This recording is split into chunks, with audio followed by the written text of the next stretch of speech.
My guest today is William Binney, a whistleblower, former National Security Agency official. He was one of the first to reveal the agency's massive domestic spying program. Mr. Binney revealed that NSA sought and received access to telecommunications companies' domestic and international billing records, that it has intercepted somewhere between 15 to 20 trillion communications. Mr. Binney also claims that in order to cover its warrantless surveillance, the agency concealed it under the patriotic-sounding name Terrorist Surveillance Program.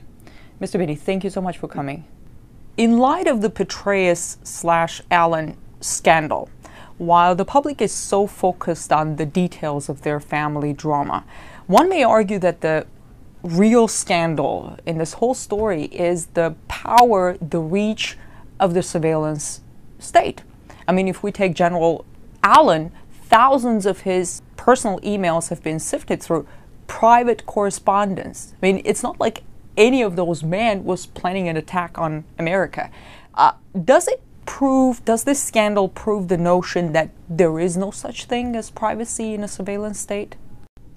Well, yes, that's what I've been basically saying for quite some time, is that the FBI has access to the data collected, which is basically the emails of virtually everybody in the country, and the FBI has access to it. All the congressional members are on this surveillance too. It's not, no one's excluded. They're all included. So yes, this can happen to anyone if they become a target for whatever reason. If they are targeted by the government can go in, or the FBI or other agencies of the government can go into that database, pull all that data they've collected on them over the years and reanalyze it all. So retroactively analyze everything they've done over the last 10 years at least. And it's not just about those who could be planning, who could be a threat to national security, but also those who could be just... It's everybody. The NARIS device simply takes in the entire line, so it takes all the data. In fact, they advertise. The way they advertise, they can process the lines at session rates, which means 10 gigabit lines. That's the NARIS, not the STA6400, but the, I forget the name of it. There's another device that they have that does that, but it does it at 10 gigabits. 10 gigabits. That's why they're building Bluffdale, because they have to have more storage because they can't figure out what's important, so they're just storing everything there. So all that email is going to be stored there for the future, but right now it's stored in different places around the country. But it is being collected and FBI has access to it. You mean it's being collected in bulk without even requesting the providers? And then what about Google, releasing this biannual transparency report and saying that the government's demands for personal data is at an all-time high, and for all of those requests in the U.S., Google says they complied with the government's demands 90% of the time. But they're still saying that they're making the requests. It's not like it's all being funneled into that storage. What do you say to that? Well, I would assume that that's just simply another source of the same data that they're already collecting. Mark Klein, in his declarations in the court about the AT&T facility in San Francisco, documented the NSA room inside that AT&T facility where they had NARIS devices to collect data off the fiber optic lines inside the United States. So that's kind of a powerful device that would collect everything that was being sent. It could collect on the order of over 100 billion 1,000 character emails a day, one device. So that gives you an idea of the magnitude of the kind of collection that's going on. Well, you're saying they sift through, those are billions of emails. Yep. I wonder, how do they prioritize? I mean, is it like foreign nationals first? How do they prioritize? How do they filter it? I don't think well, first of all, I don't think there's any filtering. They're just going to store it all, okay? So then it's just a matter of selecting it when you want it. So if they wanted to target you, they would take your attributes and go into that database and pull out all your data. That's what I was going to ask. Are they reading my Gmail? I don't know.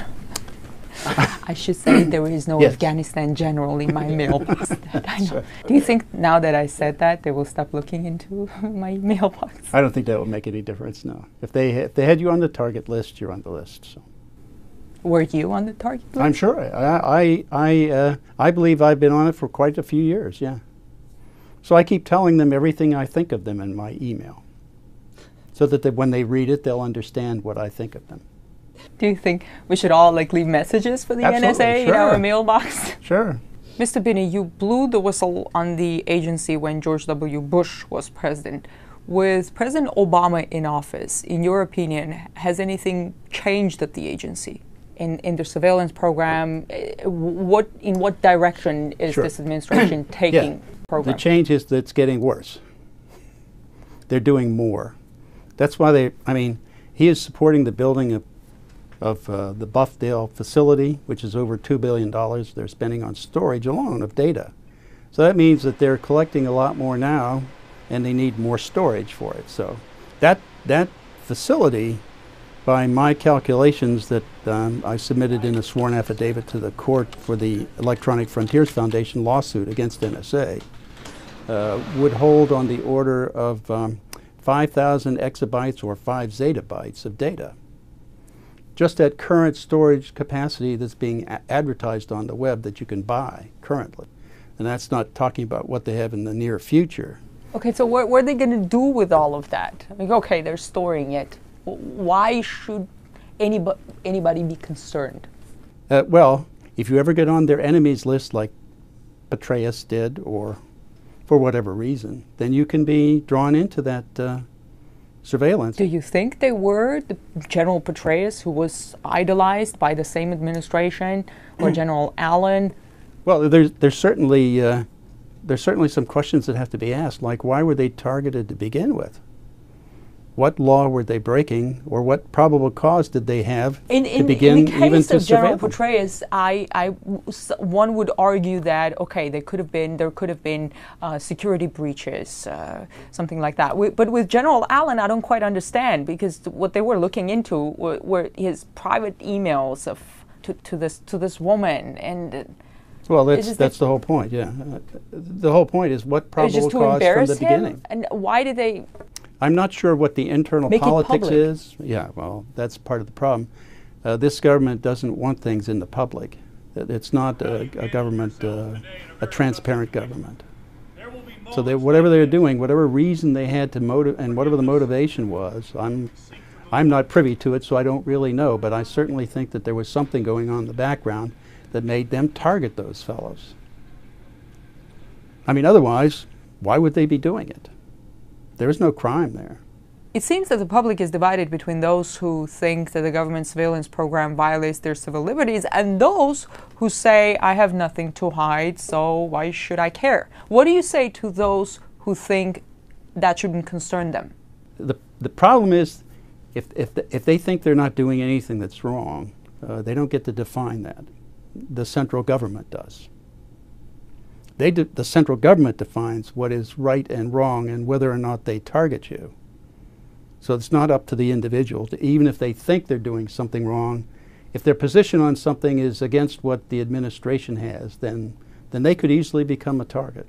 Tell me about the most outrageous thing that you came across during your work at the NSA. The violations of the Constitution and any number of laws that existed at the time. That was the part that I could not be associated with. That's why I left there. They were building social networks on who was communicating and with whom inside this country, so that your entire social network of everybody, of every U.S. citizen, was being compiled over time. So they were taking from one company alone roughly 320 million records a day. That's how over time that's probably accumulated up to close to 20 trillion over the years. The original program that we put together to handle this, to be able to identify terrorists anywhere in the world and alert anyone that they were under jeopardy, would have been able to do that by encrypting everybody's communications except those who were targets. So that in essence you would protect their identities and the information about them until you could develop probable cause. And then once you showed probable cause, then you could do a decrypt and target them.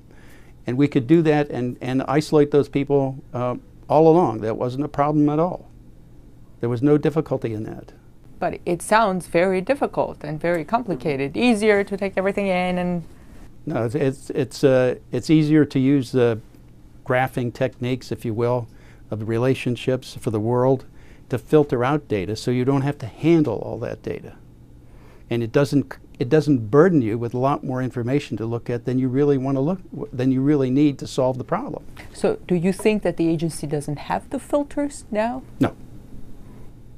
You have received the Callaway Award for civic courage. I congratulate you for that. Thank you.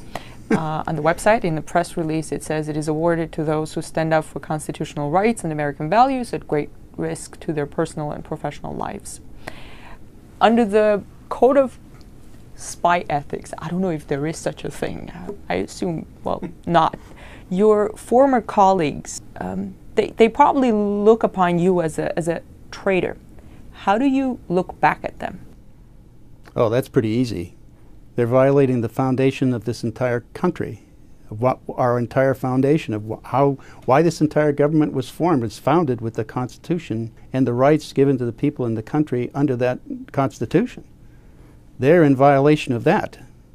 And under Executive Order 13526, Section 1.7, governing classification, you cannot classify information that just to cover up a crime, which this is. And that was signed by President Obama. Also President Bush signed an earlier executive order, a very similar one.